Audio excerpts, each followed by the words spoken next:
화려한 샹들리에의 불빛이 대리석 바닥 위로 폭포수처럼 쏟아져 내렸다. 강남 중심부에 위치한 5성급 호텔의 VVIP 연회장은 오직 날 때부터 세상이 자신의 것이라 믿는 자들만을 위해 존재하는 공간이었다. 사람들은 값비싼 크리스탈 잔을 가볍게 부딪히며 가식적인 미소를 교환했고, 의미 없는 찬사 속에 숨겨진 날, 선 우월감을 즐기고 있었다. 그 화려한 풍경 속에서 오라그룹의 임시직 청소부인 지아는 철저히 투명 인간이었다. 지아는 단정한 유니폼을 입은 채 은색 쟁반을 들고 소리 없이 연회장 구석구석을 걷고 있었다. 그녀의 임무는 단순했다. 남은 잔을 치우고 흔적을 지우고 사람들의 시선에 띄지 않게 사라지는 것. 이곳에서 지안과 같은 사람들은 그저 연회장을 장식하는 무생물이나 다름없는 취급을 받았다. 하지만 그녀는 불평할 여유조차 없었다. 그녀가 묵묵히 삼켜내는 모든 굴욕의 대가는 오직 한 곳 병상에 누워있는 그녀의 할머니 순자의 밀린 병원비로 향하고 있었기 때문이다. 그날 밤 연회장 한가운데에는 마치 박물관의 국보처럼 단독 조명을 받고 있는 마네킹이 서 있었다. 그것은 단순한 옷이 아니었다. 오라그룹이 이번 시즌을 위해 준비한 최고의 걸작이자 세상에 단 하나뿐인 드레스였다. 은은한 빛을 머금은 원단은 밤하늘의 은하수를 그대로 녹여낸 듯했고, 전통 한복의 선을 현대적으로 재해석한 치맛자락은 중력을 거스르는 듯한 우아함을 뽐내고 있었다. 패션계의 이목이 집중된 이 드레스의 이름은 연유환, 즈가 인연이었다. 빈 와인잔을 쟁반에 얹던 지아는 무심코 걸음을 멈추고 그 드레스를 바라보았다. 아주 짧은 찰나였지만 그녀의 시선을 사로잡기에는 충분한 시간이었다. 형언할 수 없는 기시감이 지안의 가슴을 때렸다. 드레스 가슴팍을 수놓은 섬세한 자수의 배열 물결처럼 유려하게 떨어지는 치맛자락의 곡선. 태어나서 한 번도 본 적 없는 최고급 드레스였지만 지아는 마치 오래전 잃어버렸던 자신의 소중한 기억을 마주한 것 같은 이상한 먹먹함을 느꼈다. 하지만 지안의 몽상은 오래가지 못했다.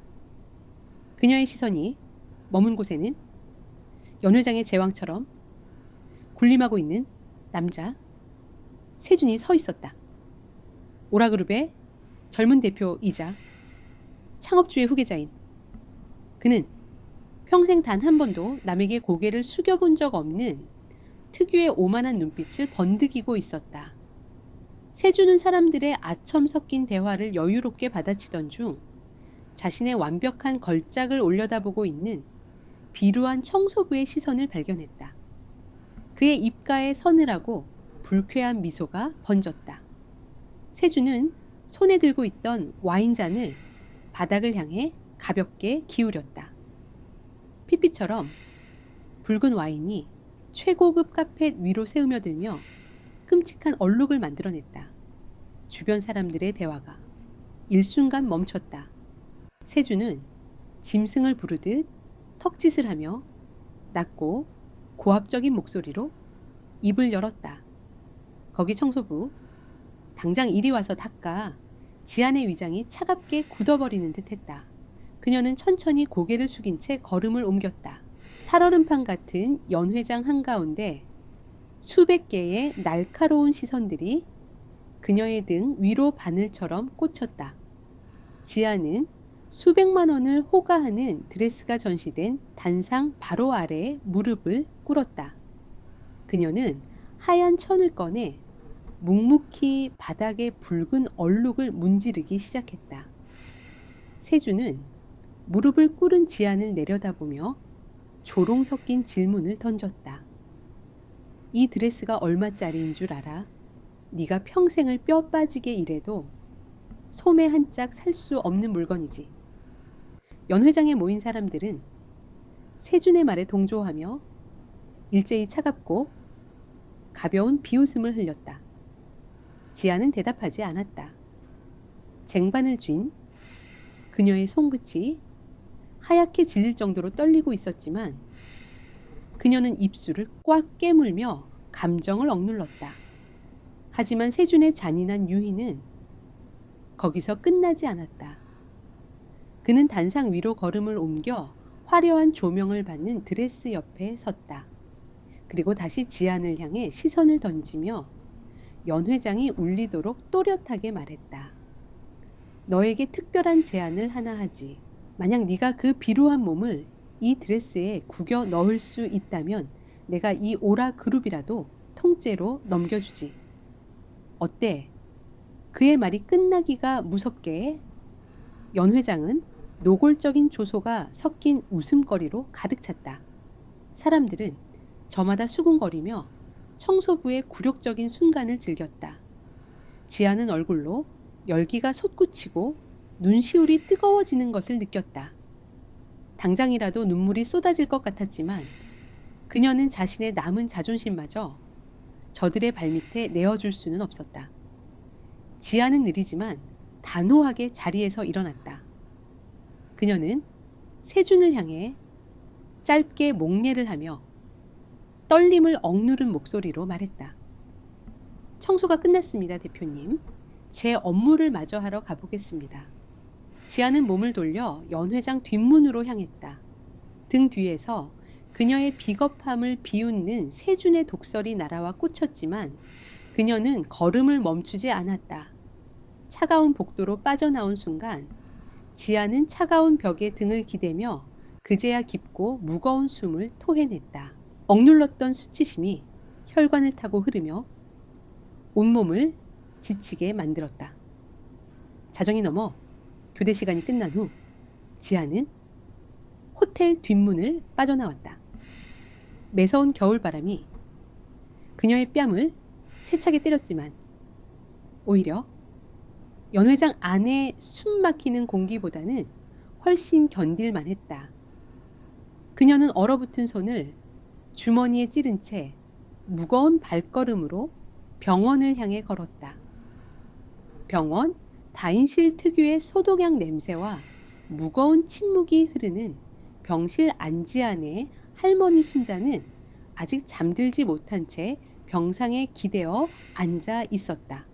세월의 풍파를 고스란히 맞은 순자의 주름진 손은 허공을 향해 무언가를 바느질하듯 미세하게 떨리고 있었다. 지아는 애써 밝은 표정을 지으며 할머니의 거친 손을 두 손으로 감싸 쥐었다. 할머니, 늦게까지 왜 안 주무시고 계셨어? 순자는 흐릿한 눈동자로 손녀를 바라보며 인자한 미소를 지었다. 하지만 순자는 지안을 너무나 잘 알고 있었다. 지안이 아무리 상처를 감추려 해도 순자의 눈에는 손녀가 겪어온 하루의 고단함이 훤히 보였다. 지안은 결국 그의 매형을 붉어진 눈시울을 숨기지 못한 채 오늘 연회장에서 보았던 그 드레스에 대해 이야기하기 시작했다. 자신을 깎아내린 세준의 조롱은 뺀 채 오직 그 드레스가 얼마나 아름다웠는지 치맛자락의 곡선이 얼마나 경이로웠는지만을 묘사했다. 그런데 지안이 드레스의 이름이 연이라는 것과 가슴팍의 자수 모양을 설명하는 순간이었다. 흐릿했던 순자의 눈동자에 번쩍하고 강렬한 빛이 스쳤다. 허공을 맴돌던 순자의 떨리는 두 손이 거짓말처럼 멈췄다. 순자의 굳어진 표정에 지아는 덜컥 겁이 났다.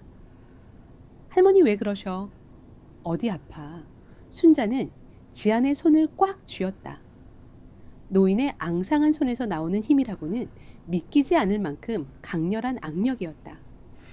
순자는 밭은 숨을 내쉬며 오래된 시면 속에서 진실을 길어 올리듯 갈라진 목소리로 입을 열었다. 지아나, 네가 말한 그 치맛자락에 주름들, 그리고 가슴팍을 수놓은 별빛 같은 자수들, 그건 모두 내가 그렸던 거란다. 내 손으로 직접 말이다. 병실 안에 무거운 공기가 일순간 멈춰버린 듯했다.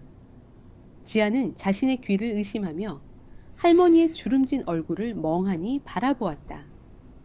세준이 자신의 위대함을 증명하기 위해 청소부인 지안을 짓밟고 조롱하는 데 사용했던 그 걸작이 다름 아닌 지안의 할머니가 평생을 바쳐 만들어낸 피사체였다는 사실. 지안의 머릿속에서 거대한 진실의 파편들이 부딪히며 섬뜩한 파열음을 내고 있었다. 지안은 할머니의 낡은 병원복 소매를 쥐고 있던 손에 천천히 힘을 주었다. 그녀의 심장이 전례 없이 거칠게 뛰기 시작했다. 오늘 밤 그녀가 연회장 바닥에서 무릎을 꿇으며 흘렸던 수치심은 이제 결코 꺼지지 않을 뜨거운 분노의 불씨가 되어 그녀의 영혼 깊은 곳에서 타오르기 시작했다. 지아는 할머니의 갈라진 목소리가 그저 허공을 맴도는 환청이라고 생각했다. 오라 그룹의 젊은 후계자가 수백 명의 시선 앞에서 자신을 무참히 짓밟을 때 과시했던 그 완벽한 드레스가 좁고 소독약 냄새가 찌든 다인실 병상에 누워있는 순자의 작품이라니. 지안의 호흡이 얕고 거칠어지며 시야가 일순간 아득하게 흔들렸다. 순자는 가늘게 떨리는 손으로 환자복 자락을 꽉 움켜쥐더니 침대 밑 깊숙한 곳에 겹겹이 숨겨두었던 낡은 종이 상자를 가리켰다. 지안이 무릎을 굽혀 상자를 침대 위로 들어 올리자 묵은 먼지와 지나온 세월의 냄새가 훅 끼쳐왔다. 순자는 앙상한 손가락으로 상자 뚜껑을 힘겹게 열고 색이 바랜 스케치북들을 꺼냈다. 끄트머리가 닳고 해진 종이들이었지만 그 안에 담긴 선들은 놀랍도록 섬세하고 생동감이 넘쳤다. 첫 페이지를 넘긴 지안의 두 눈에 순식간에 뜨거운 눈물이 차올랐다. 불과 몇 시간 전 연회장 한가운데서 오만하게 빛나던 그 드레스 연의 완벽한 스케치가 그곳에 고스란히 남아 있었다. 누렇게 변색된 종이 한 구석에는 30년 전의 날짜와 함께 순자의 이름이 뚜렷한 필체로 적혀 있었다. 순자는 흐려진 시선으로 스케치북을 어루만지며 가슴속 가장 깊은 곳에 묻어두었던 끔찍한 과거의 기억을 길어 올렸다. 30년 전 동대문 뒷골목의 낡고 비좁은 봉제 공장. 23명의 여공들이 햇빛조차 제대로 들지 않는 탁한 공기 속에서 밤낮 없이 미싱을 돌리며 청춘을 깎아내리던 시절이었다. 순자는 그 혹독한 곳에서도 지안의 어머니, 즉 자신의 하나뿐인 딸을 위해 세상에서 가장 아름다운 옷을 짓겠다는 일념 하나로 피가 맺힌 손가락을 달래며 스케치를 그렸다. 하지만 그들의 순수했던 열정은 탐욕스러운 자본의 가장 쉬운 먹잇감이 되고 말았다. 현재 오라그룹의 전신을 세운 세준의 아버지 선대 회장이 그 허름한 공장으로 찾아왔다. 그는 번지르르한 약속과 얄팍한 푼돈을 내밀며 가난하고 절박한 여공들을 현혹했다. 배운 것 없고 글을 제대로 읽지 못하는 그들의 약점을 교묘하게 파고든 그는 모든 디자인에 영구적인 소유권과 침묵을 강요하는 노예 계약서에 강제로 서명하게 만들었다. 뒤늦게 속았다는 사실을 깨달은 순자와 동료들이 억울함을 호소하며 저항하려 했지만 거대한 권력은 잔혹했다. 선대 회장은 용역 패거리들을 동원해 공장을 무참히 짓밟았고 여공들을 한겨울의 차가운 길거리로 내쫓았다. 그날의 지독한 절망과 가난 속에서 지안의 어머니마저 병마를 이기지 못하고 어린 지안을 남겨둔 채 세상을 떠나고 말았다. 할머니의 피 끓는 고백을 듣는 내내 지안의 입술에서 비릿한 피맛이 번졌다. 얼마나 세게 지식이고 참아냈는지 여린 잇몸이 다 헐어버린 탓이었다. 세주는 남의 피눈물로 세운 거대한 제국 위에서 왕 노릇을 하며 그 피를 흘린 희생자의 손녀를 제 발밑에 두고 조롱한 것이다. 지아는 스케치북을 가슴에 품고 꽉 끌어안았다. 연회장 카펫에 무릎을 꿇으며 느꼈던 비참함은 이제 얼음처럼 차갑고 벼려진 칼날 같은 분노로 모양을 바꾸고 있었다. 다음 날 아침 지아는 다시 오라 그룹 본사로 출근했다. 하늘을 찌를 듯 솟아오른 눈부신 통유리 건물은 30년 전 동대문 여공들의 고혈을 짜내어 화려하게 장식한 거대한 묘비처럼 보였다.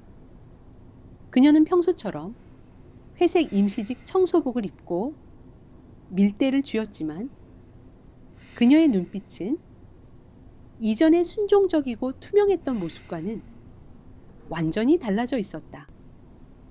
건물 안에 차가운 대리석 바닥을 딛는 그녀의 발걸음에는 묵직한 결의가 실려 있었다. 오전 업무가 한창일 무렵 지아는 최고 임원진만이 출입할 수 있는 VIP 라운지 복도를 청소하고 있었다. 바닥에 얼룩을 지우며 세준의 집무실 반쯤 열린 문틈으로 다가갈 때였다. 안쪽에서 세준과 그의 오른팔인 크리에이티브 디렉터 미정의 대화가 낮게 흘러나왔다. 지아는 들고 있던 도구를 내려놓고 숨소리조차 내지 않은 채 차가운 벽에 등과 머리를 밀착시켰다. 미정의 사무적이고 감정 없는 목소리가 먼저 공간을 채웠다. 그녀는 곧 있을 오라 그룹의 대규모 상장 IPO를 언급하며 투자자들의 실사에 대비해 과거의 지저분한 기록들을 선제적으로 정리해야 한다고 보고했다. 그 말을 듣는 세준의 목소리에는 특유의 짜증과 오만함이 짙게 배어 있었다. 그는 선대 회장이 병적으로 모아두었던 30년 전 동대문 봉제 공장의 노예 계약서와 헐값의 지불장부들이 지하 비밀 보존서고에 아직 흉물스럽게 썩어가고 있다는 사실을 언급했다. 세준은 그 서류들이 세상의 빛을 보게 되면 오라그룹의 무결한 명성에 치명적인 흠집이 날 거라며 노골적인 역겨움을 표했다. 그는 미정에게 당장 오늘 안으로 보안팀을 투입해 지하 서고에 옛날 기록들을 전부 소각장으로 보내라고 지시했다. 그 무지렁이 같은 여자들의 흔적을 단 한 장의 종이 쪼가리도 남김없이 흔적조차 불태워버리라는 세준의 잔인하고 냉혹한 명령이 복도의 무거운 공기를 타고 지안의 귓가로 흘러들었다. 지안의 핏기가 가시며 온몸의 솜털이 곤두서는 듯했다. 증거가 아직 남아있었다. 할머니가 평생을 바쳐 빼앗긴 삶을 되찾을 수 있는 유일한 증거. 오라그룹의 거칠에 뒤에 숨겨진 추악한 민낯을 세상에 까발릴 수 있는 유일한 무기가 저 아래 깊은 지하 서고에 잠들어 있었던 것이다. 하지만 허락된 시간이 없었다. 집무실 밖으로 나서려는 미정의 뾰족한 구두 발소리가 바닥을 울리기 시작하자 지아는 황급히 몸을 숙이고 복도 모퉁이로 몸을 피했다. 가쁜 숨을 몰아쉬며 화물용 엘리베이터 쪽으로 시선을 돌린 지안의 눈동자가 거칠게 흔들렸다. 건장한 체격의 보안 요원들이 검은색 대형 보안 폐기물 수거함을 끌고 복도 끝에 나타났다. 마치 죽은 자들의 입을 영원히 틀어막기 위해 준비된 거대한 관처럼 보이는 검은 통들이었다. 그들은 일말의 망설임도 없는 무거운 발걸음으로 서고가 있는 지하층을 향해 이동하기 시작했다. 할머니의 진실을 영원히 잿더미로 만들어버릴 파멸의 카운트다운이 시작된 것이다. 지안의 시선이 엘리베이터 문이 닫히며 사라지는 보안 요원들의 뒷모습에 못 박혔다. 이대로 가만히 있는다면 순자의 평생에 걸친 억울함은 저 검은 통 안에서 재가 되어버릴 터였다. 지아는 꽉 쥔 주먹에 손톱이 파고드는 고통을 느끼며 결심했다. 저들이 서고의 문을 열고 모든 것을 쓸어 담기 전에 무슨 수를 써서라도 먼저 그 어둠 속으로 뛰어들어야만 했다. 오라그룹 본사, 건물에 화려한 샹들리에 빛이 절대 닿지 않는 유일한 곳, 지하 4층의 비밀 보존소고. 지하는 청소 도구함 안쪽에 교묘하게 가려져 있던 낡은 환풍구 덮개를 필사적으로 뜯어내고 있었다. 그녀의 단정한 하얀색 유니폼 위로 시커먼 먼지와 거미줄이 엉겨 붙었지만 그런 것을 신경 쓸 겨를 따위는 없었다. 위층에서 세준이 내린 잔혹한 소강 명령은 이미 실행 단계에 돌입해 있었고 그녀에게 남은 시간은 모래시계의 마지막 모래알처럼 빠르게 흘러내리고 있었다. 환풍구 안은 성인 여성 한 명이 엎드려 겨우 기어갈 수 있을 만큼 비좁고 캄캄했다. 지안이 앞으로 나아갈 때마다 무릎과 팔꿈치가 차가운 철판에 긁히며 살같이 벗겨지는 고통이 뒤따랐지만 그녀는 입술을 꽉 깨문 채 비명조차 삼켜냈다. 칠흑 같은 어둠 속에서 짓누르는 듯한 공기가 허파를 조여왔다. 그러나 지안의 머릿속에는 오직 병상에 누워 흐려진 눈으로 허공에 바느질을 하던 할머니 순자의 모습만이 맴돌고 있었다. 그 처절한 기억이 그녀의 찢긴 무릎을 앞으로 밀어내는 유일한 원동력이었다. 환풍구 끝에서 희미한 빛이 새어나오는 낡은 격자창을 발견한 지아는 조심스럽게 그것을 밀어내고 서고 안으로 몸을 던졌다. 바닥에 굴러떨어지며 어깨에 묵직한 통증이 퍼졌지만 그녀는 곧바로 몸을 일으켰다. 서고 내부는 수십 년 묵은 곰팡이와 사가버린 종이 냄새로 가득 차 있었다. 마치 오라그룹이 30년 동안 묻어둔 썩은 양심의 냄새 같았다. 정문 바깥쪽에서 보안 요원들이 대형 수거함을 끌고 오는 투박한 마찰음과 그들의 건조한 대화 소리가 두꺼운 철문을 타고 희미하게 넘어오고 있었다. 시간이 없었다. 지아는 미친 듯이 늘어선 캐비닛과 종이 상자들을 뒤지기 시작했다. 그녀의 눈동자는 어둠 속에서 맹수처럼 번뜩이며 상자 겉면에 적힌 라벨들을 훑어내렸다. 동대문, 희망 봉제 공장, 할머니의 피눈물이 서린 그 이름들을 찾기 위해 그녀의 손가락은 수백 장의 낡은 서류들을 거칠게 파헤쳤다. 그때 구석에 방치된 낡은 철제 선반과 습기찬 벽 틈새에 위태롭게 끼어있는 누런 마닐라 서류철 하나가 지안의 시야에 들어왔다. 누군가 의도적으로 숨겼거나 혹은 서류를 옮기다 우연히 빠뜨린 듯한 모양새였다. 먼지가 두껍게 내려앉은 서류철을 열자 빛바랜 흑백 사진들이 바닥으로 쏟아져 내렸다. 지안의 숨이 멎었다. 좁고 어두운 공장에서 미싱을 돌리며 환하게 웃고 있는 젊은 시절의 순자와 동료들의 모습이었다. 그들의 거친 손끝에는 눈부시게 아름다운 원단들이 쥐어져 있었다. 그리고 그 사진들 아래로 헐값의 모든 저작권과 권리를 강탈당한 잔혹한 매매 계약서가 모습을 드러냈다. 계약서의 맨 뒷장에는 선대 회장이 남긴 추악한 자필 메모가 선명하게 남아 있었다. 무지한 여공들이 진실을 알기 전에 모든 흔적을 덮고 디자인을 오라 그룹의 이름으로 탈취하라는 명백한 범죄의 증거였다. 그 순간 등 뒤에서 육중한 철문이 날카로운 금속성 마찰음을 길게 토해내며 서서히 열렸다. 외부의 차가운 공기가 밀려 들어옴과 동시에 보안 요원들이 서고 안으로 들이닥친 것이다. 지아는 반사적으로 서류철을 품에 꽉 껴안고 가장 구석진 곳에 쌓인 폐기물 상자 더미 뒤로 몸을 숨겼다. 사나운 손전등 불빛이 서고의 짙은 어둠을 날카롭게 베어내며 이리저리 허공을 갈랐다.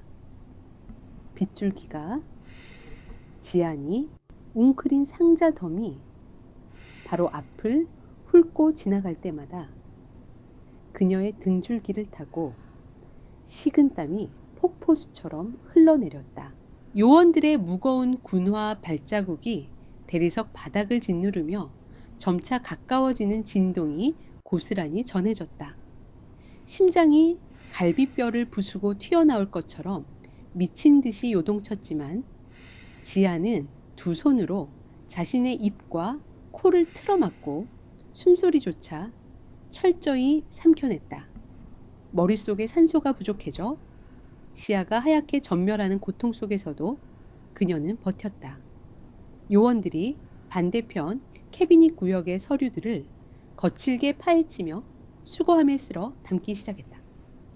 종이가 찢기고 무너져 내리는 혼란스러운 틈을 타 지아는 품속의 서류철이 구겨지지 않도록 조심스럽게 유니폼 셔츠 안쪽 차가운 맨살 위로 밀어 넣었다.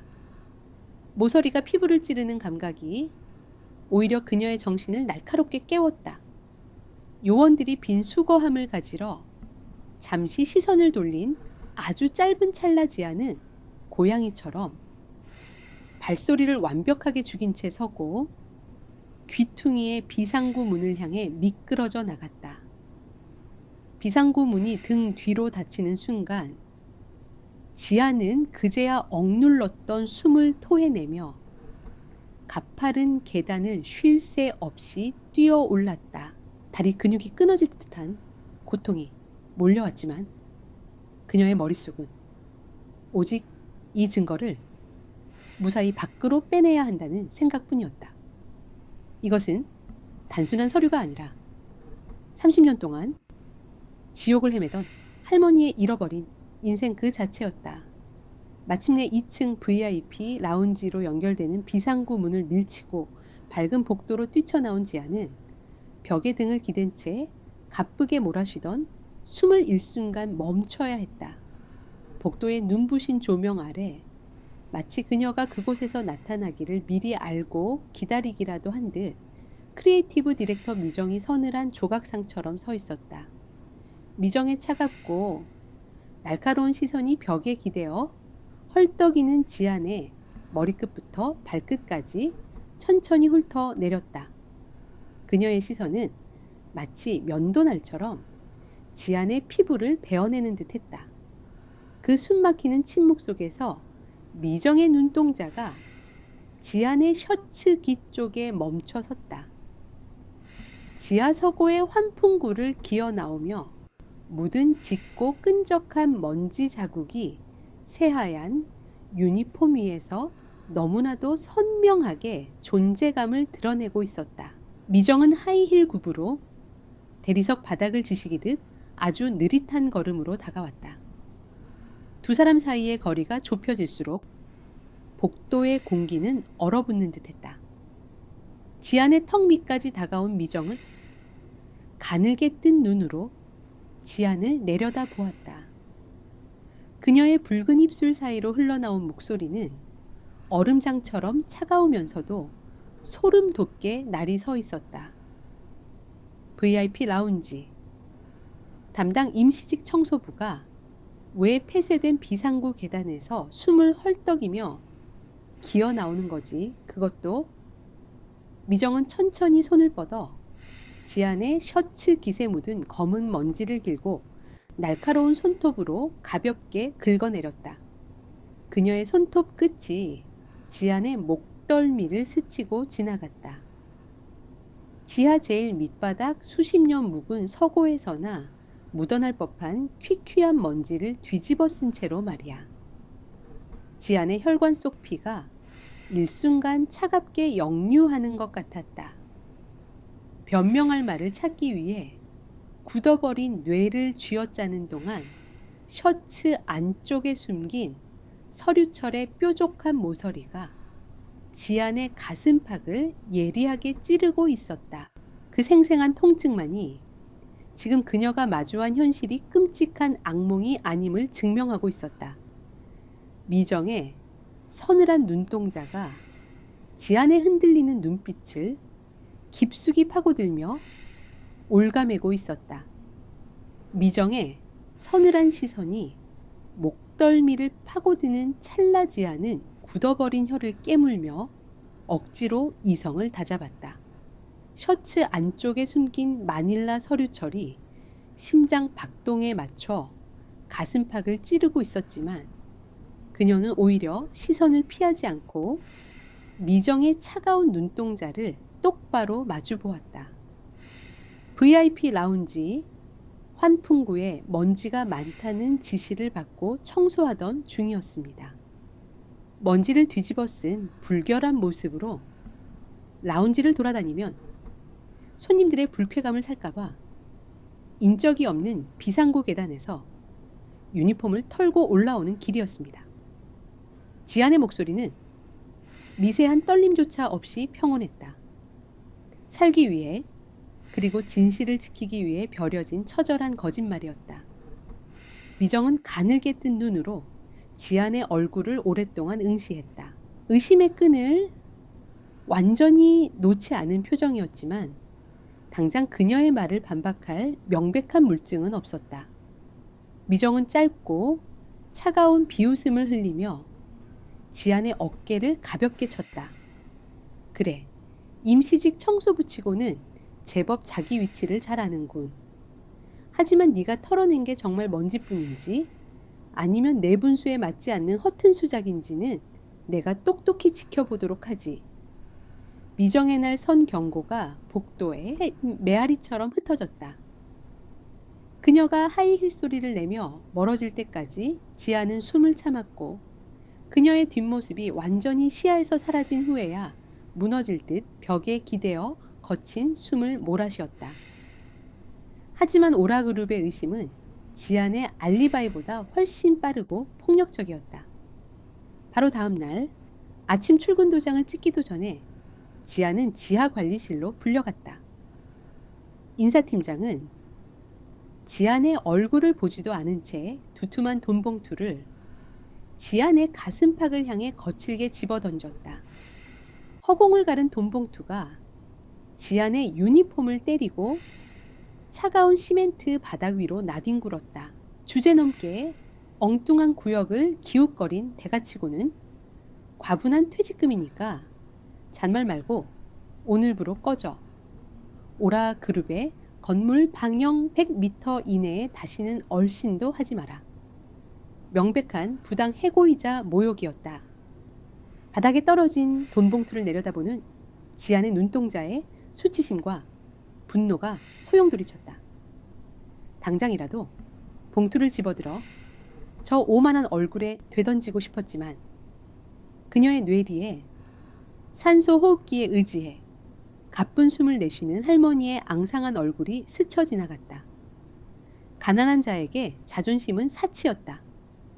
할머니의 목숨을 연장할 수만 있다면 악마가 던져준 적선이라도 주워 담아야 했다. 지아는 무릎을 굽혀 바닥에 돈봉투를 집어들었다. 그리고 인사팀장을 향해 서늘할 정도로 무표정한 얼굴로 고개를 숙인 뒤 관리실을 빠져나왔다. 짓밟힐수록 그녀의 내면은 더욱 단단하게 재련되고 있었다. 그날 밤 도심의 하늘이 뚫린 것처럼 거센 폭우가 쏟아져 내렸다. 후미진 골목, 어귀에 자리 잡은 허름한 낡은 국밥집 아는 비를 피해 들어온 사람들의 웅성거림과 끓어오르는 뚝배기에 짙은 수증기로 가득 차 있었다. 창문을 거칠게 때리는 빗줄기를 바라보며 지아는 테이블 위에 놓인 보리차 잔을 만지작거렸다. 오라그룹을 쫓겨난 직후 그녀는 인터넷을 뒤져 오라그룹의 갑질과 횡포를 집요하게 파헤치고 있는 독립탐사보도기자 도윤에게 자신이 찾은 증거에 대한 익명 메일을 보냈다. 그리고 지금 그 위험한 동맹의 첫 대면을 기다리는 중이었다. 식당 문이 열리고 비에 젖은 검은 우산을 든 남자가 안으로 들어섰다. 날카로운 눈매에 깊은 피로가 배어있는 얼굴 도윤이었다. 그는 주변을 빠르게 살핀 뒤 지안의 맞은편에 무거운 동작으로 자리를 잡았다. 두 사람 사이에는 어떤 가벼운 인사도 오가지 않았다. 지안은 유니폼 안쪽에 숨겨 나왔던 마닐라 서류철에서 복사해둔 흑백 사진과 장부 사본을 꺼내 도윤의 앞으로 조심스럽게 밀어주었다. 사본을 내려다보던 도윤의 눈동자가 특정 사진 위에서 멈춰섰다. 30년 전 동대문 봉제 공장에서 미싱을 돌리며 환하게 웃고 있는 젊은 여공들의 단체 사진이었다. 순간 늘 냉철해 보이던 도윤의 얼굴 근육이 미세하게 떨리더니 그의 눈시울이 붉게 물들었다.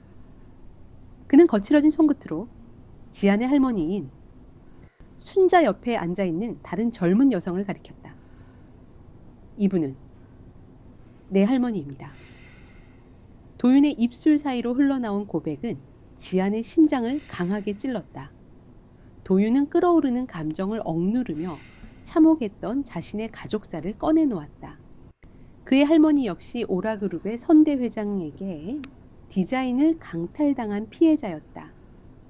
하지만 순자와 달리 도윤의 할머니는 침묵하지 않고 홀로 거대 재벌에 맞서 싸우려 했다. 그 결과는 참혹했다. 오라그룹의 거물급 변호사들은 그녀를 명예훼손과 사기꾼으로 몰아붙였고 천문학적인 손해배상 소송으로 그녀의 모든 것을 파괴했다. 결국 더 이상 버티지 못한 도윤의 할머니는 억울한 마음을 담은 편지 한 장만을 남긴 채 세상을 떠나고 말았다. 지아는 아무 말 없이 도윤의 이야기를 들으며 테이블 아래에서 주먹을 꽉 쥐었다. 이제 그들은 단순한 제보자와 기자가 아니었다. 거대한 탐욕 속에서 모든 것을 잃어버린 두 가족의 아픔을 함께 짊어진 같은 목표를 향해 나아가는 동맹이 되어 있었다. 잠시 침묵이 흐른 뒤 도윤은 테이블 위에 놓인 자료들을 정리하며 차분하지만 단호한 목소리로 입을 열었다. 지안 씨가 어렵게 확보한 이 자료들, 사건의 흐름을 보여주기에는 충분합니다. 하지만 법정에서는 다릅니다.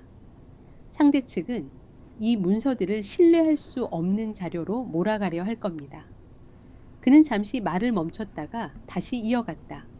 우리가 진실을 입증하려면 누구도 부정할 수 없는 결정적인 근거가 필요합니다. 당시의 상황을 직접 보여줄 수 있는 원본 자료나 그날의 일을 기억하고 있는 사람. 바로 그런 증거 말입니다. 지안의 머릿속에 병실에서 할머니가 의식이 흐려질 때마다 애타게 부르던 옛 동료의 이름이 번개처럼 스쳤다. 30년 전 선대 회장의 검은 속내를 가장 먼저 눈치채고 순자를 말리려 했었다는 유일한 생존자 옥자 할머니였다. 할머니의 옛 동료 중에 옥자라는 분이 계십니다. 어쩌면 그분이 진짜 원본을 가지고 있거나 증언을 해주실 수도 있어요. 시골 어딘가에 숨어 지내신다는 이야기만 들었습니다. 지안의 말이 끝나기가 무섭게 테이블 위에 올려져 있던 도윤의 휴대전화가 묵직한 진동을 울렸다. 도윤은 화면에 뜬 발신자를 확인하고 재빨리 메시지를 열었다. 경찰 내부에 심어둔 도윤의 정보원이 보낸 다급한 경고였다. 메시지를 읽어 내려가는 도윤의 미간이 무섭게 찌푸려졌다. 그는 고개를 들어 지안의 불안한 눈빛을 마주보며 무겁게 입을 열었다. 상황이 최악으로 돌아가고 있습니다. 오라그룹의 사설 보안팀이 이미 움직였습니다. 세준의 수하들이 우리보다 먼저 옥자 할머니의 행방을 쫓고 있습니다. 식당 밖에서는 천둥이 요란하게 울부짖으며 세상을 집어삼킬 듯 비를 퍼붓고 있었다. 진실을 둘러싼 거대한 추격전의 막이 핏빛 서막을 알리며 처절하게 오르고 있었다. 거센 빗줄기가 도윤의 낡은 차량 앞유리를 무자비하게 때리고 있었다. 헤드라이트 불빛조차 짙은 어둠과 폭우에 짓눌려 앞으로 나아가지 못하는 위태로운 밤이었다. 도윤은 운전대를 쥔 손등에 핏줄이 돋을 정도로 힘을 준 채 인적 드문 시골의 비포장도로를 거칠게 내달렸다. 조수석에 앉은 지아는 축축하게 젖은 옷자락을 두 손으로 꽉 틀어진 채 창밖의 칠흑 같은 어둠을 뚫어지게 응시하고 있었다. 오라그룹의 사설 보안팀이 옥자의 행방을 쫓고 있다는 정보는 두 사람의 심장을 날카로운 철사로 조여오는 듯 했다. 30년 전 선대 회장의 잔혹한 폭력 앞에 모든 것을 잃고 뿔뿔이 흩어져야 했던 동대문 여공들, 그들 중 유일하게 진실의 파편을 쥐고 잠적해버린 옥자를 오라 그룹보다 먼저 찾아내야만 했다.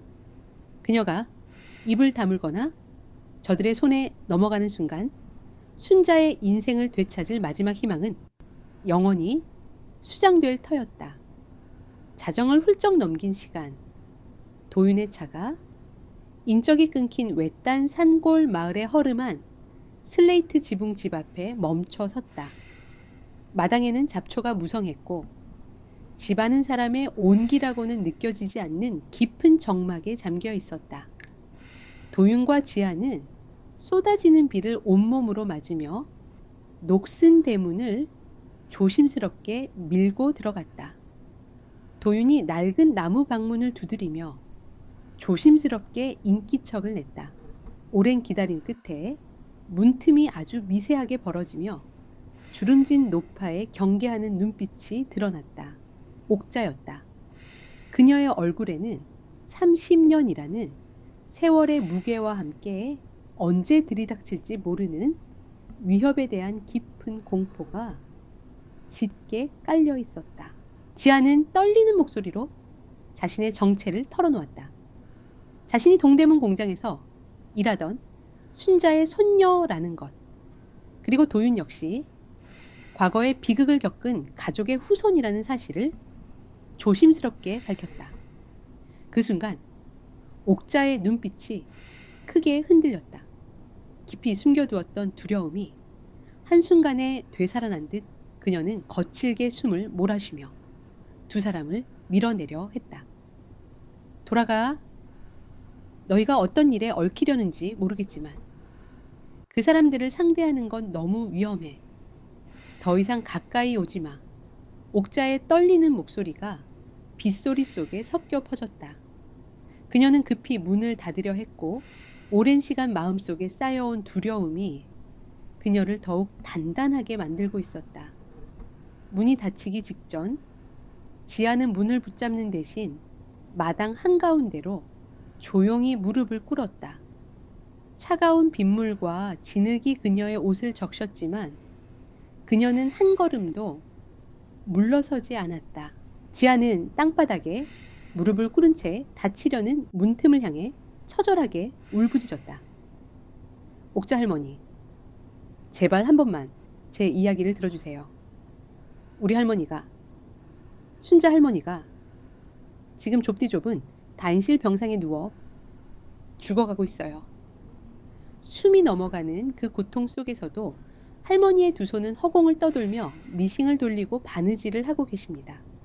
지안의 목소리는 빗소리조차 덮어버릴 만큼 깊은 슬픔과 처절한 한이 서려 있었다. 그 악마들은 할머니의 평생을 바친 피땀을 훔쳐서 왕처럼 군림하고 있는데 왜 진짜 주인이신 할머니는 죽는 순간까지 이름 없는 거지로 눈을 감으셔야 합니까? 제발 우리 할머니가 억울한 눈을 감기 전에 그녀의 이름을, 그 빼앗긴 존엄을 되찾게 해주세요. 제가 그놈들 앞을 막아설 테니 제발 저희에게 무기를 쥐어주세요. 땅바닥에 엎드려 오열하는 지안의 어깨가 거칠게 들썩였다. 얼굴을 덮은 것이 차가운 빗물인지 뜨거운 눈물인지 알 수 없었다. 문고리를 쥐고 있던 옥자의 손이 사시나무처럼 떨리기 시작했다. 지안의 울음소리는 30년 전 억울하게 공장에서 쫓겨나며 피눈물을 흘리던 낡은 미싱 앞의 동료들을 환영처럼 불러내고 있었다. 끝내 옥자의 거칠고 주름진 뺨 위로 굵은 눈물방울이 쏟아져 내렸다. 그녀는 다리에 힘이 풀린 듯 문가에 주저앉아 무릎을 꿇은 지안을 끌어안고 함께 서럽게 통곡했다. 가난하고 힘없는 자들이 공유하는 짙은 회한의 눈물이었다. 얼마간의 시간이 흐른 뒤 옥자는 두 사람을 비가 새는 비좁은 방 안으로 들였다. 그녀는 방구석에 낡은 장판을 걷어내고 마룻바닥 아래 비밀스러운 공간에 숨겨두었던 낡은 나무 괴짝 하나를 꺼내왔다. 떨리는 손으로 자물쇠를 연 옥자가 조심스럽게 꺼낸 것은 곰팡이가 슬고 색이 바랜 두꺼운 서류 봉투와 투명한 플라스틱 케이스에 담긴 카세트 테이프 하나였다. 이게 내가 30년 동안 숨죽여 지켜온 전부다. 옥자가 건넨 서류를 받아 든 도윤의 눈빛이 날카롭게 빛났다. 그것은 지안이 지하 서고에서 가져온 사본과는 차원이 다른 폭력적인 조항과 강압에 의해 억지로 찍힌 지장이 선명하게 남은 노예 계약서의 원본들이었다. 지장 주변에 번진 얼룩은 그녀들이 흘렸던 피와 눈물의 흔적이었다. 그리고 지안의 시선은 옥자의 손에 들린 낡은 테이프에 머물렀다. 선대 회장이 마지막으로 공장에 들이닥쳐 우리를 협박하던 날 내가 품속에 몰래 숨겨둔 녹음기로 녹음한 거란다. 그 악마가 자신의 입으로 모든 것을 훔쳤다고 떠벌린 끔찍한 고백이지. 도윤은 자신의 가방에서 취재용으로 들고 다니던 구형 카세트 플레이어를 꺼냈다. 옥자가 건넨 테이프가 기계 안으로 들어맞으며 육중한 마찰음이 짧게 울렸다. 도윤의 손가락이 재생 버튼을 깊게 눌렀다. 기계 내부에 톱니바퀴가 돌아가는 거친 소리가 잠시 이어지더니 이내 좁은 방 안의 공기를 얼어붙게 만드는 서늘하고 오만한 남자의 목소리가 흘러나왔다. 이보시오 여공들, 당신들이 아무리 발버둥 쳐봐야 세상은 내 편이야. 그 알량한 그림 몇 장 내가 돈을 주고 사서 내 이름을 붙이면 그 순간부터 오라 그룹의 위대한 예술품이 되는 거라고. 억울해 그럼 고소라도 해보든가. 쥐새끼 같은 당신들 말을 법원이 믿어줄지 아니면 내 돈을 믿어줄지 한번 해보자고. 테이프에서 흘러나오는 죽은 선대 회장의 목소리는 현재의 세준과 소름 끼칠 정도로 닮아 있었다.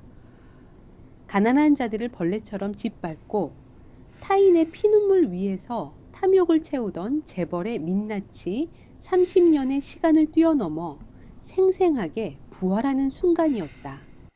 지안과 도윤은 굳은 얼굴로 서로의 눈을 마주 보았다.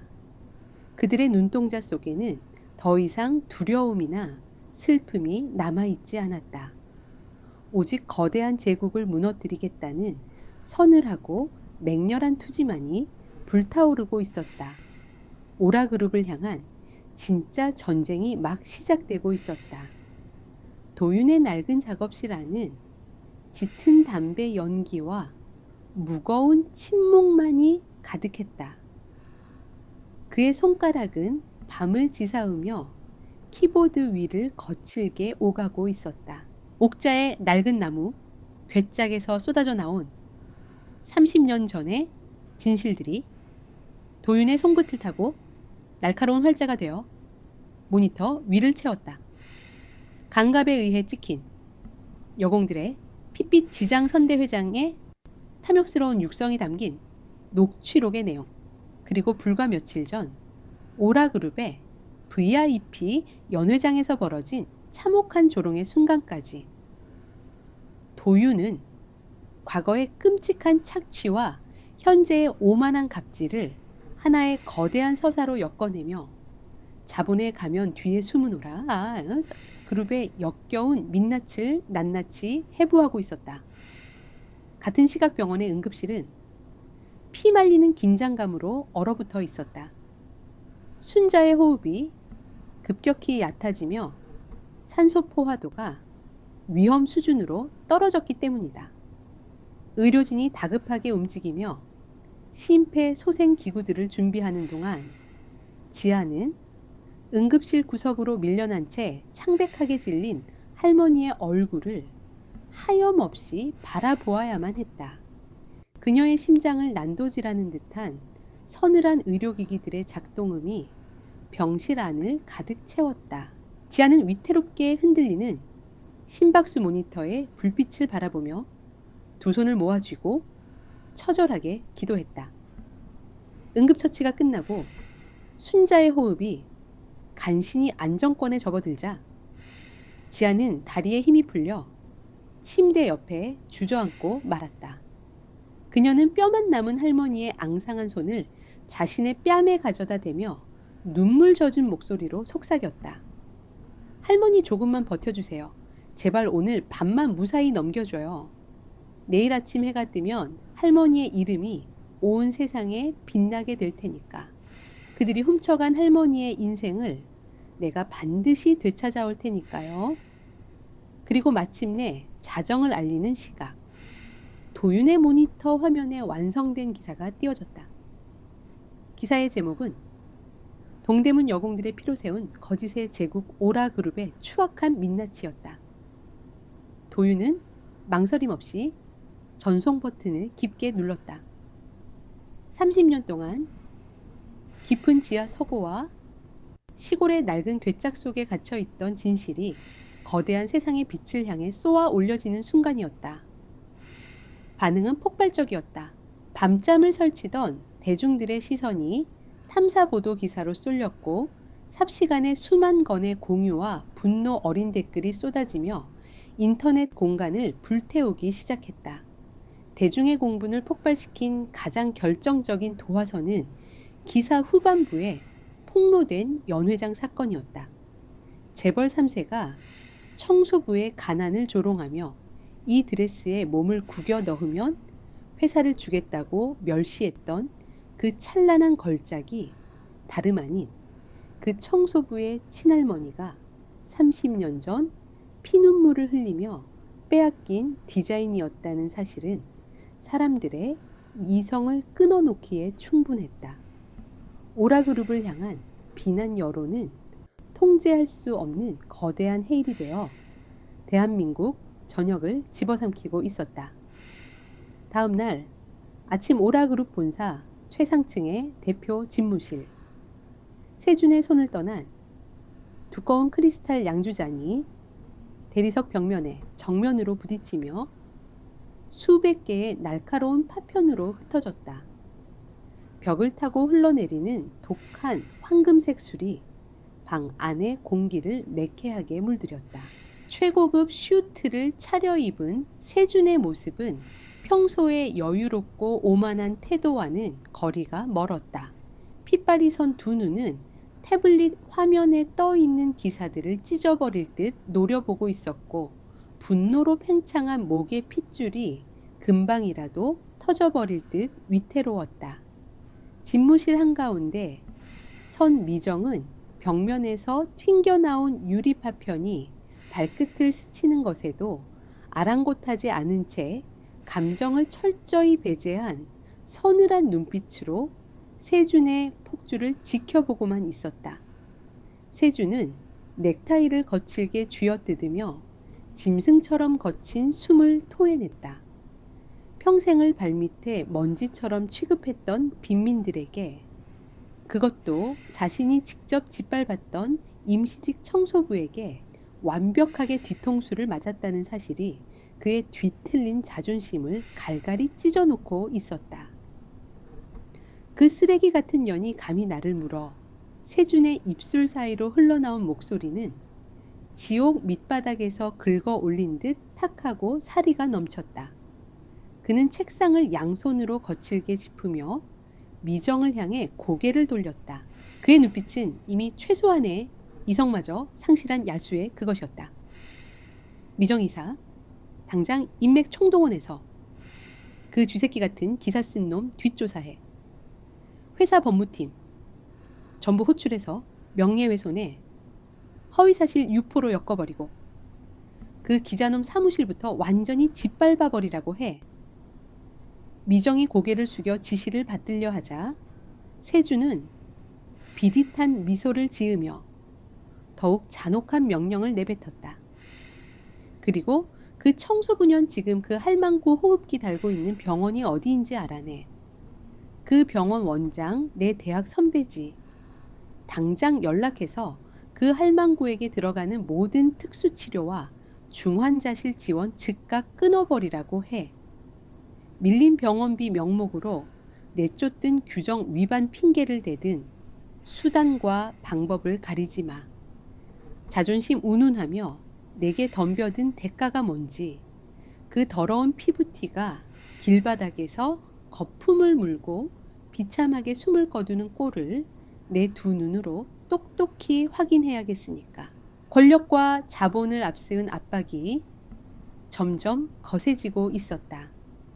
오라 그룹에 감춰졌던 모습이 드러나기 시작했지만 거대한 조직은 쉽게 흔들리지 않았다. 오히려 지안이 지키려는 가장 소중한 것들을 향해 더욱 집요하게 압박을 가해왔다. 병원에 남겨진 지안과 순자를 둘러싼 상황은 점점 더 벗어나기 어려운 방향으로 흘러가고 있었다. 오라그룹의 방역은 빠르고 치밀하게 이어졌다. 도윤의 기사가 공개된 지 얼마 지나지 않아 주요 포털 사이트는 오라 측의 입장을 담은 기사들로 빠르게 채워졌다. 도윤을 과거의 감정에 휘둘리는 인물로 몰아가거나 사건의 신뢰성을 흔드는 이야기들이 퍼지기 시작했다. 그뿐만 아니라 도윤이 사용하던 작업 공간 역시 큰 혼란을 겪게 되었다. 모든 것이 순식간에 뒤흔들리며 그가 쌓아온 기반은 위태롭게 흔들리고 있었다. 산산조각이 난 모니터와 찢겨나간 취재 수첩들이 바닥에 나뒹굴었고 진실을 파헤치던 공간은 짐승들의 습격을 받은 폐허처럼 처참하게 변해버렸다. 스마트폰 화면 너머로 전해지는 참혹한 뉴스들을 확인하던 지안의 손끝이 하얗게 질릴 정도로 떨렸다.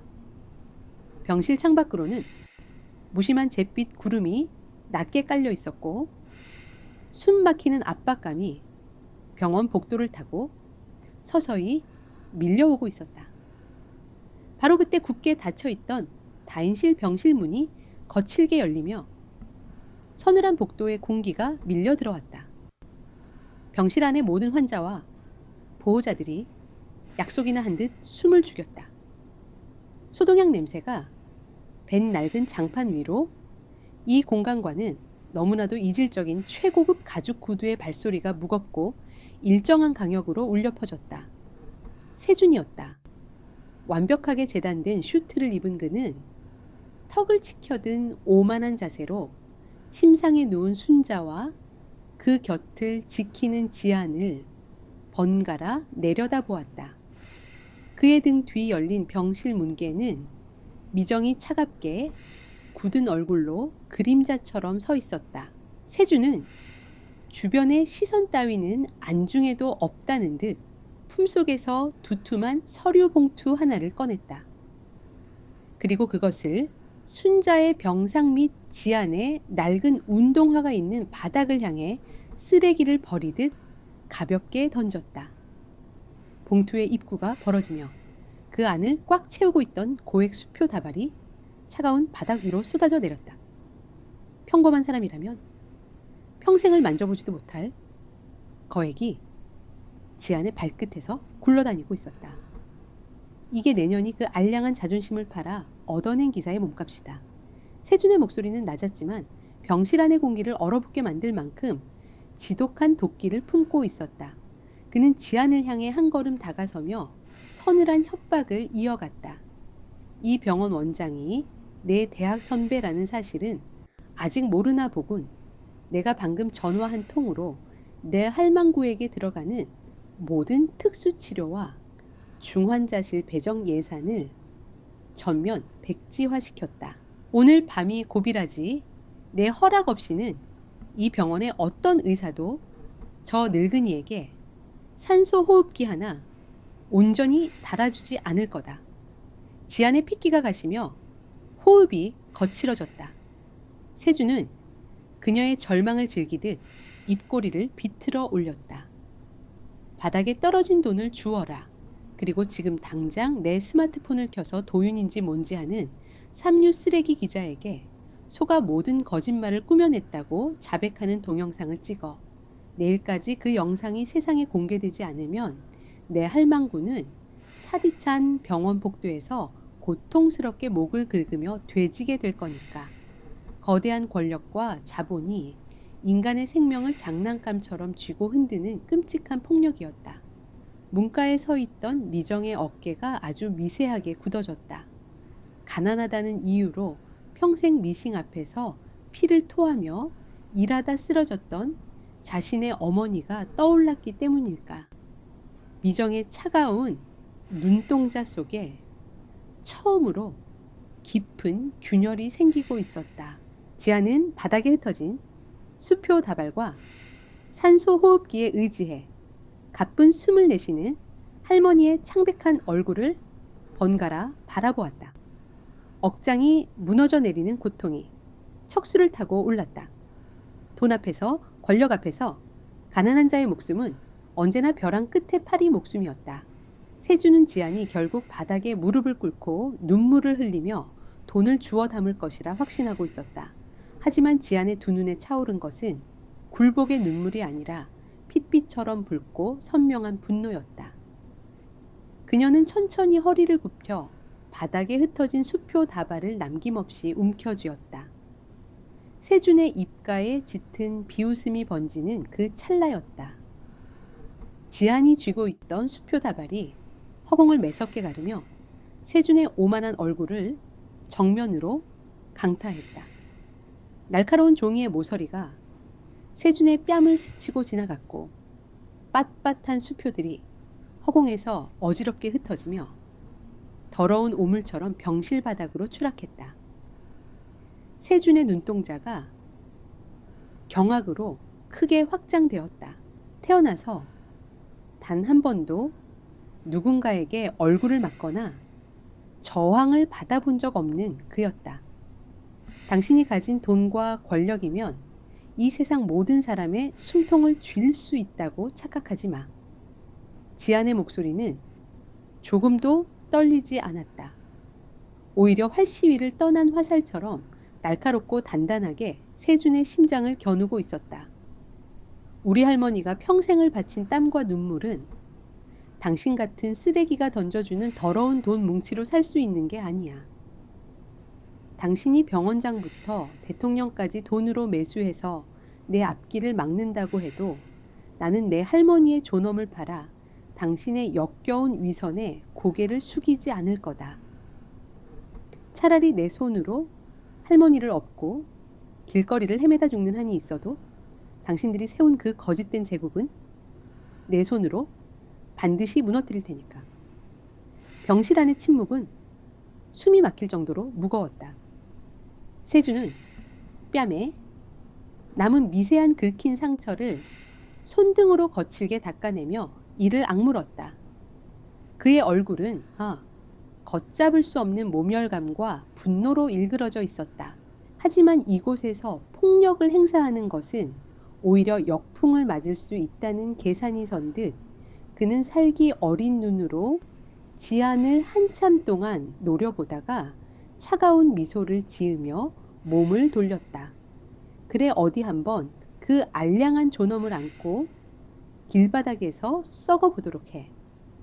세준이 무거운 발소리를 남기며 병실을 빠져나가고 미정 역시 알 수 없는 복잡한 시선을 지안에게 잠시 머물게 한 뒤 그를 뒤따랐다.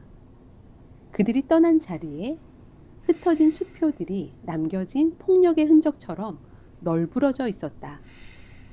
지안은 그제야 팽팽하게 당겨졌던 긴장의 끈이 끊어지며 다리에 힘이 풀리는 것을 느꼈다. 그러나 안도하거나 절망할 틈조차 주어지지 않았다. 병실의 정막을 찢어밟기며 순자의 침상 옆에 연결된 생명유지 장치에서 날카롭고 규칙적인 기계음이 미친 듯이 울리기 시작했다. 평온하던 모니터의 그래프가 요동치며 치명적인 붉은빛이 쉴 새 없이 전멸했다. 순자의 가슴이 고통스럽게 위로 솟구치며 억눌린 신음이 새어나왔다. 당황한 의사와 간호사들이 다급한 발걸음으로 병실 안으로 밀고 들어왔고 지안의 작은 몸은 그들의 다급한 손길에 떠밀려 차가운 벽으로 부딪혔다. 제세동기를 준비하라는 의사의 절박한 외침이 지안의 귓가를 웅웅거리며 때렸다. 붉게 번쩍이는 경고등의 불빛이 지안의 텅 빈 눈동자 위로 섬뜩하게 어른거렸다. 그녀의 가장 소중한 세상이 권력의 협박이 끝남과 동시에 잔혹하게 무너져 내리고 있었다.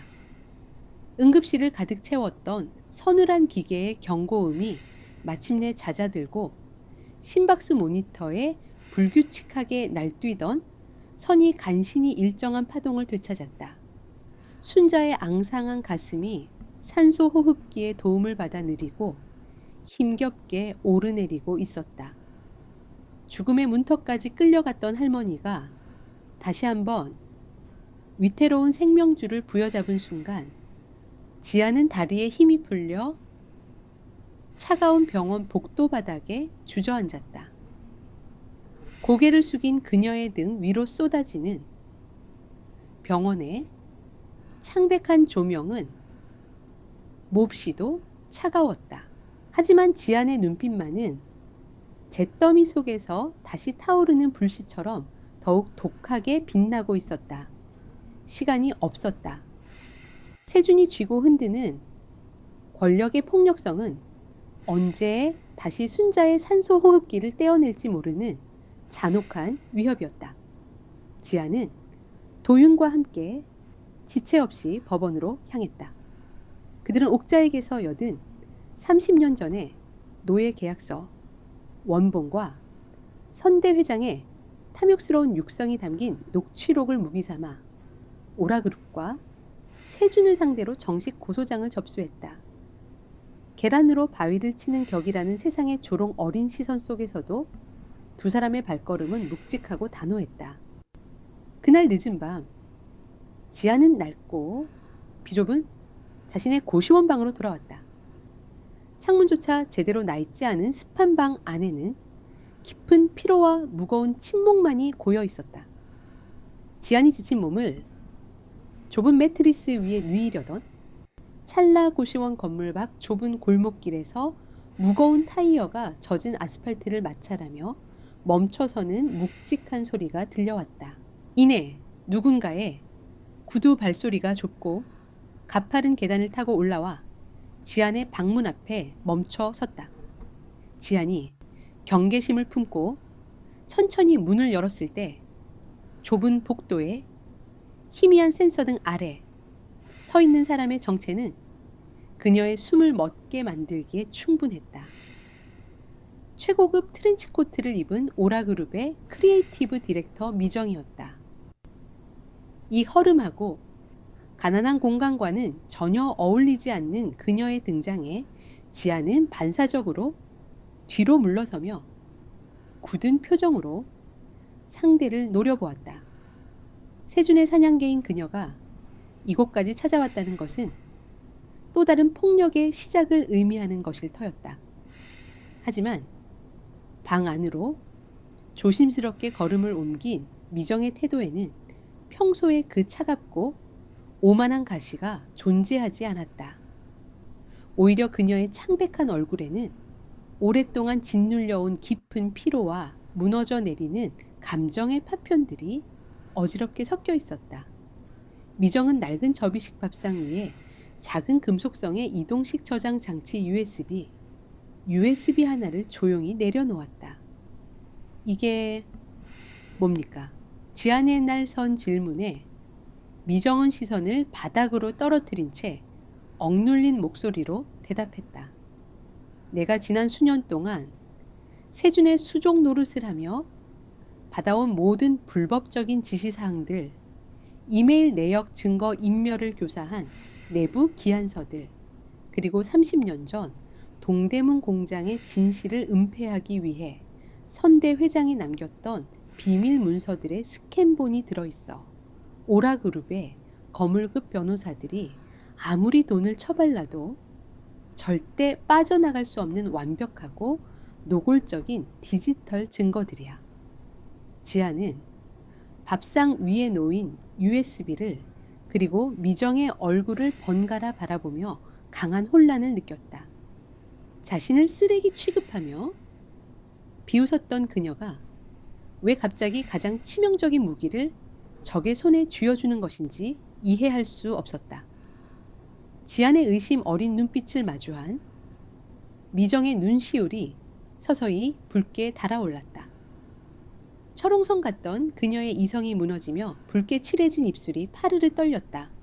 내 어머니도 미싱을 돌리던 여공이었어. 미정의 입술을 비집고 나온 고백은 지안의 심장을 강하게 때렸다. 미정은 두 손으로 자신의 얼굴을 감싸쥐며 고통스러운 과거를 토해내기 시작했다. 그녀의 어머니 역시 이름 없는 봉제 공장에서 평생을 착취당하다 손가락의 지문이 다 닳아 없어질 무렵 땡전 한 푼 없이 병들어 세상을 떠났다는 참혹한 이야기였다. 어머니가 길바닥에서 비참하게 숨을 거둘 때 나는 맹세했어.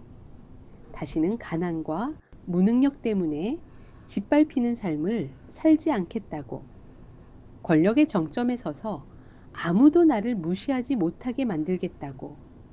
그 알량한 다짐 하나로 나는 세준과 선대 회장이 내 어머니와 똑같은 여자들의 피눈물을 쥐어짜는 것을 묵인했어. 아니 오히려 그들을 짓밟고 은폐하는데 앞장서는 괴물이 되어버렸지. 미정의 뺨을 타고 굵은 눈물방울이 소리 없이 흘러내려 낡은 장판 위를 적셨다. 병실에서 세준이 수표 다발을 집어던지며 지안의 할머니를 모욕했을 때 미정은 그 바닥에 흩어진 돈 위로 자신의 어머니가 겹쳐 보이는 끔찍한 환상에 시달렸다. 죽음을 눈앞에 두고도 끝까지 존엄을 지키려 발버둥치는 지안과 순자의 모습은 철저히 외면하고 살아왔던 미정의 양심을 산산조각 내버린 것이다. 더 이상은 내 어머니 같은 사람들을 두 번 죽이는 짓을 견딜 수가 없어. 내가 치러야 할 죗값이 있다면 전부 달게 받을 테니 부디 이 증거들로 그 오만한 제국을 무너뜨려줘. 미정은 깊게 고개를 숙여 사죄의 뜻을 전한 뒤 빗방울이 떨어지기 시작한 어두운 골목길을 향해 무거운 걸음을 옮겼다.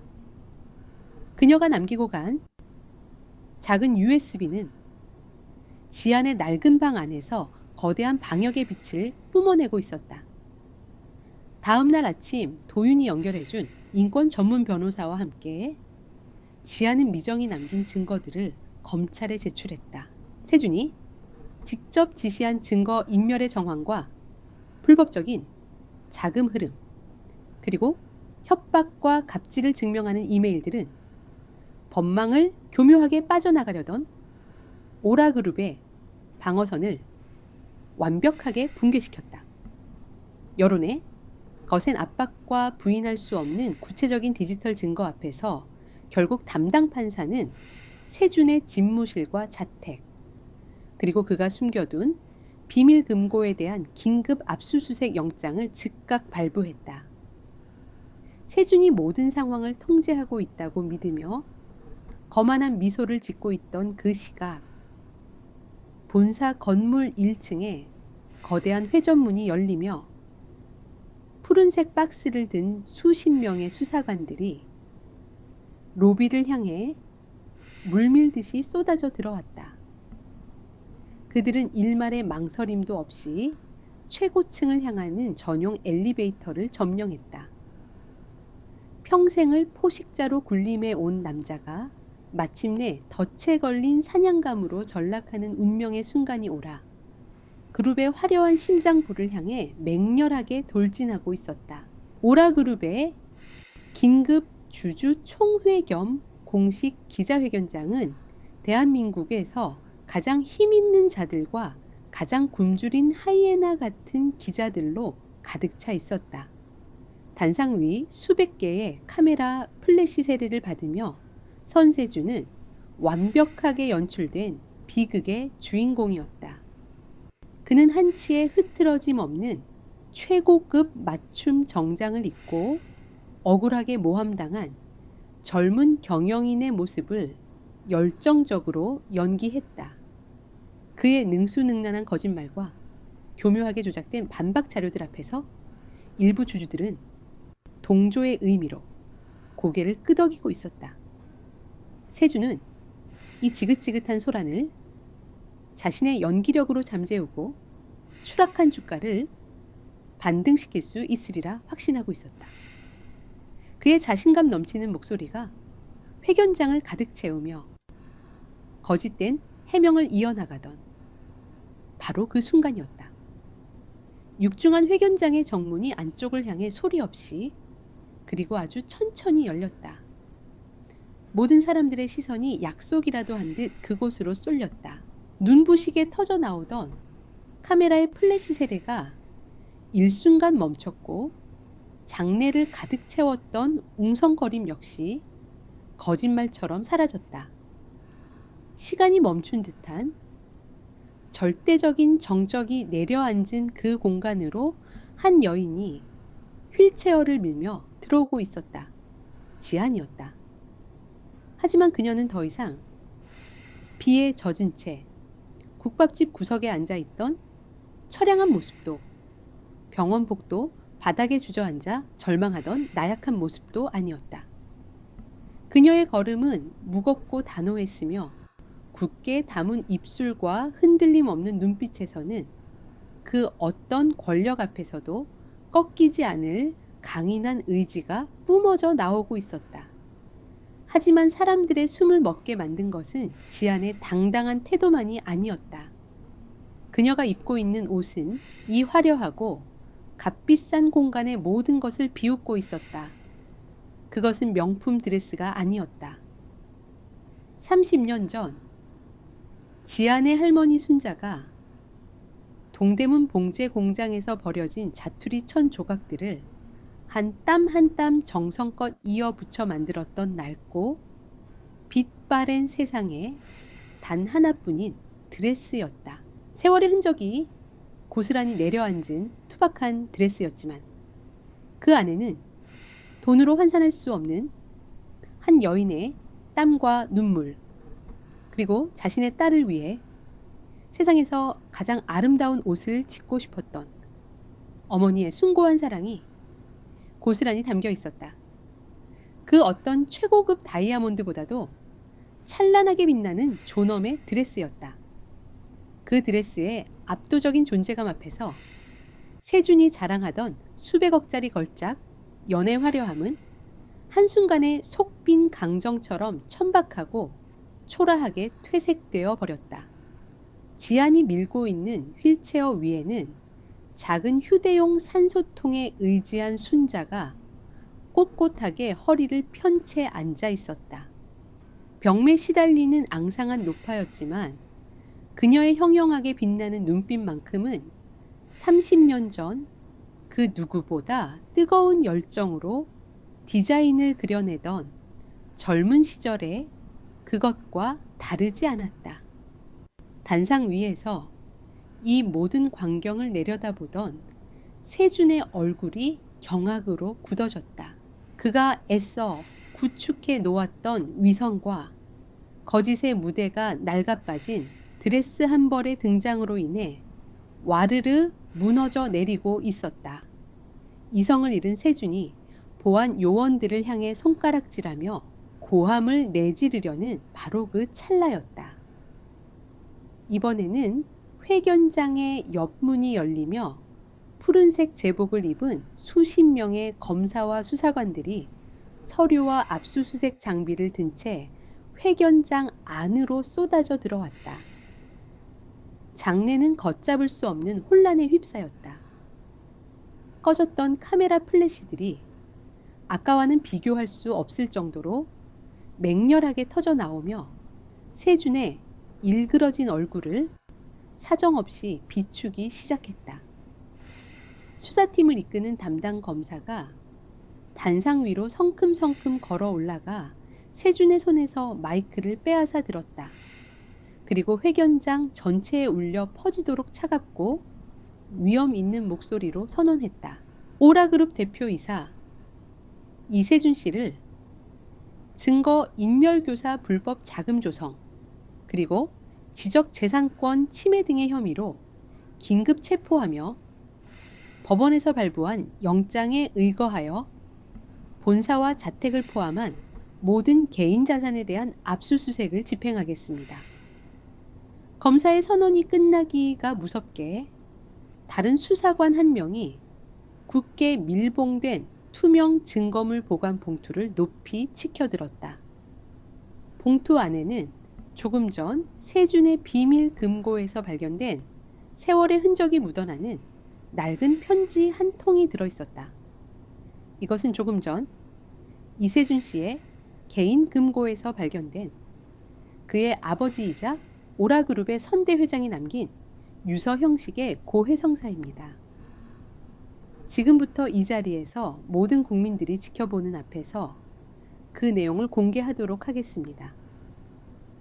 주주들의 경악 어린 탄식과 기자들의 거친 숨소리가 뒤섞이며 회견장은 극도의 긴장감에 휩싸였다. 수사관의 하얀 장갑 낀 손이 봉투를 조심스럽게 뜯고 누렇게 변색된 편지를 꺼내 들었다.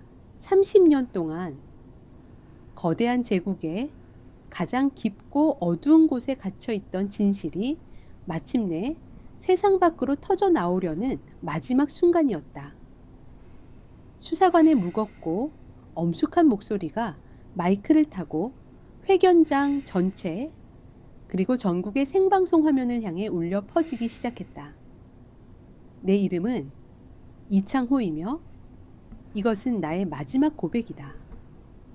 수사관의 무겁고 엄숙한 목소리가 마이크를 타고 회견장 전체 그리고 전국의 생방송 화면을 향해 울려 퍼지기 시작했다.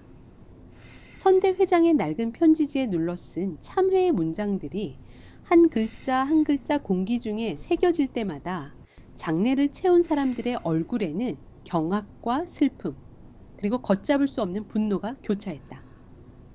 편지의 내용은 잔혹할 정도로 솔직했다. 그는 쉬너 오라그룹의 근간이 된 모든 디자인이 자신의 것이 아님을 동대문 희망봉제 공장에 이름 없는 23명의 비범한 여공들에게서 헐값에 강탈한 것임을 명백히 밝혔다. 특히 연유엔이라는 이름의 드레스는 천재적인 재능을 가졌던 여공 순자의 순수한 창작물이며 그녀의 이름 대신 자신의 성을 붙인 것이 평생을 짊어진 가장 큰 수치였다고 고백했다. 그는 아들인 세준에게 자신이 저지른 죄를 바로잡고 빼앗은 모든 것을 주인에게 돌려주며 진심으로 용서를 구하라는 유언을 남겼다. 만약 아들이 이 유언을 무시하고 탐욕을 선택한다면 남의 재능을 훔쳐세운 제국은 궁전을 위장한 감옥에 불과하며 그 안에서 영원히 양심의 가책에 시달리게 될 것이라는 저주에 가까운 경고와 함께였다. 편지의 마지막 문장이 낭독되었을 때 회견장 안에서는 더 이상 마른 눈을 찾아볼 수 없었다. 전쟁터를 취재하던 베테랑 기자들마저 조용히 눈물을 훔쳤고 수많은 법정 다툼으로 단련된 변호사들조차 고개를 숙인 채 눈시울을 닦아냈다. 회견장 밖 생중계를 듣고 있던 시민들의 울분 섞인 함성과 박수 소리가 천둥처럼 건물을 뒤흔들었다. 단상 위의 세준은 마치 영혼이 빠져나간 사람처럼 미동도 없이 허공을 응시하고 있었다. 그의 굳게 담은 턱과 유리알처럼 초점 없는 눈동자만이 그의 내면에서 무언가 단단한 것이 산산조각 나고 있음을 보여주고 있었다. 그의 곁을 지키던 변호인단은 패배를 직감하며 서로의 눈치만 살피고 있었다. 마침내 담당 검사가 세준의 어깨에 손을 얹었다. 그 순간 세준의 다리가 풀리며 육중한 몸이 그대로 단상 위로 무너져 내렸다. 평생을 지켜온 오만함과 위선이 한순간에 무너져 내린 것이다.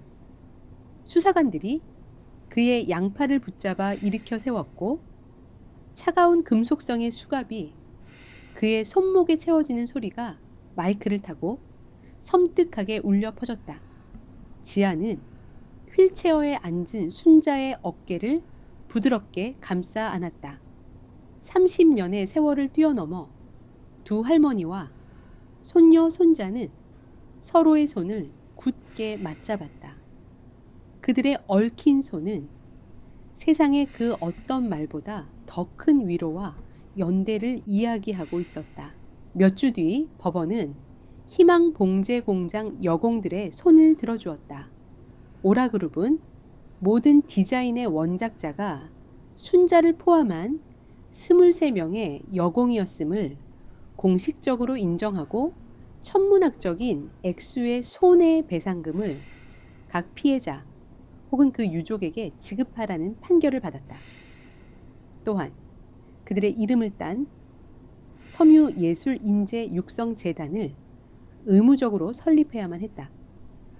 연이라는 드레스는 마침내 그것을 탄생시킨 진짜 주인 순자의 이름으로 대한민국 저작권 협회에 정식 등록되었다.